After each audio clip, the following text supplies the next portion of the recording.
నెల 11న జరగబోయే మున్సిపాలిటీ ఎన్నికల్లో తమ పార్టీకి సంపూర్ణ మెజారిటీతో విజయం సాధించబోతుందని కేంద్ర మంత్రి కిషన్ రెడ్డి జోస్యం చెప్పారు. యాదాద్రి భువనగిరి జిల్లా భువనగిరి పట్టణంలో మంగళవారం సాయంత్రం మీడియా సమావేశంలో మాట్లాడుతూ 10 సంవత్సరాలుగా బీఆర్ఎస్ ప్రభుత్వం రాష్ట్రానికి మున్సిపాలిటీలకు ఎటువంటి పనులు చేయలేకపోయిందని, రాష్ట్రం మీద పడి దోచుకు తిన్నారని, త్వరలో రాష్ట్రంలో బీఆర్ఎస్ కనుమరుగు కాబోతుందన్నారు.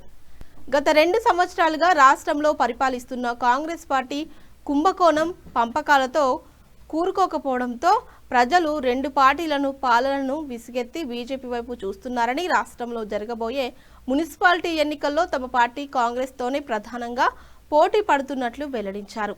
ఇక ఈ కార్యక్రమంలో మాజీ ఎంపీ నరసయ్య గౌడ్, జిల్లా బీజేపీ అధ్యక్షులు ఊట్కూరి అశోక్ గౌడ్, నార్ల నరసింహరావు, పాషం భాస్కర్, రత్నపురం వేముల అశోక్ తదితరులు పాల్గొన్నారు.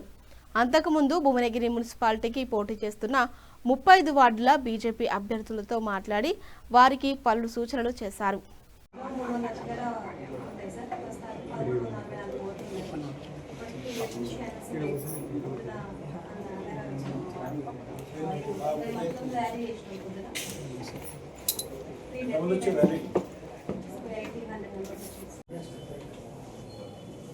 ఈ నెల 11వ తేదీన జరగనున్నటువంటి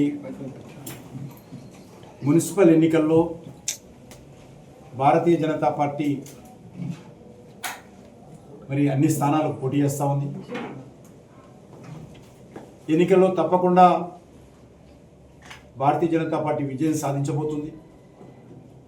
ఎందుకంటే 10 సంవత్సరాలు పరిపాలించినటువంటి బీఆర్ఎస్ పార్టీ కేసీఆర్ నాయకత్వంలో తెలంగాణ రాష్ట్రానికి కానీ, తెలంగాణలో ఉన్నటువంటి మున్సిపాలిటీస్ కానీ ఏమీలు తెలంగాణ మీద పడి దోచుకున్నారు. కేసీఆర్ కుటుంబం దోచుకున్నది.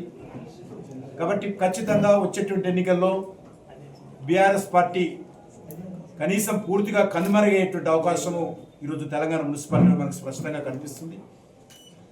మరి అదేవిధంగా 2 సంవత్సరాలుగా అధికారంలో ఉన్నటువంటి కాంగ్రెస్ పార్టీ కూడా పూర్తిగా మరి ఏ రకంగా మంత్రులు రోడ్డున పడి మరి ఏ రకంగా కుంభకోణాలకు పాల్పడుతున్నారో, పంపకాల కోసం